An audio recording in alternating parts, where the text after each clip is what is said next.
બળાત્કાર કરનાર વેપારીને જેલમાં ધકેલાયો છે। ગોળદોડના ટેક્સટાઇલ વેપારી મિતેશ જૈન સામે એક મોડલે દુષ્કર્મની ફરિયાદ નોંધાવી હતી, જેમાં પોલીસે લાજપોર જેલના સળિયા ગણતા કરી દીધો છે। ત્યારે પૂછપરછમાં ચોંકાવનારા ખુલાસા થયા છે।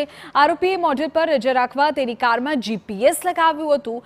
ડભીરાએ મોડલને બરાબર સિગારેટના ડામ આપ્યા હોવાનું પણ તપાસમાં સામે આવ્યું છે। ઉલ્લેખનીય છે કે 35 વર્ષીય કાપડ વેપારી મિતેશ જૈને વર્ષ 2018માં ફોટોશૂટના બહાને અલથાણની 28 વર્ષીય મોડલને પ્રેમ જાળમાં ફસાવી, જે બાદ આરોપી યુવતીના ઘરે જઈને તેને હેરાન પરેશાન કરતો। એટલું જ નહીં, તે મોડલને મુંબઈ, દમણ અને ગોવાની હોટેલોમાં લઈ જઈ શારીરિક સંબંધ બાંધી ધમકી આપી હતી।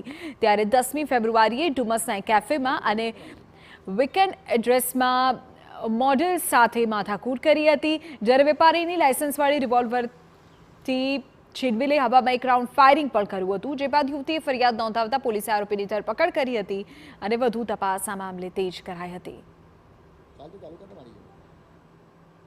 આરોપી ટેક્સટાઇલના વ્યવસાય સાથે સંકળાયેલો હોય, ટેક્સટાઇલની જાહેરાત માટે ફોટોશૂટ કરવાની બાબતે તેમનો મળવાનું થયેલું અને ત્યારબાદ આરોપી અને ફરિયાદી એકબીજાના પરિચયમાં આવતા સંબંધ કેળવાયેલો અને સને 2020થી આરોપી અને ફરિયાદી સાથે શારીરિક સંબંધ બંધાયેલો। ત્યારબાદ ફરિયાદીનું આરોપી વારંવાર શારીરિક શોષણ કરતો હતો, જે બાબતે તંગ આવીને ફરિયાદીએ ફરિયાદ દાખલ કરેલ છે અને તેની ફરિયાદને આધારે અલથાણ પોલીસ સ્ટેશને ગુનો દાખલ કરી તપાસ હાથ ધરવામાં આવી છે અને કાયદેસરની કાર્યવાહી કરવામાં આવી છે। આરોપીને અટક કરવામાં આવેલો છે। રાજ્યના વિવિધ જિલ્લાઓમાં ભડકાઉ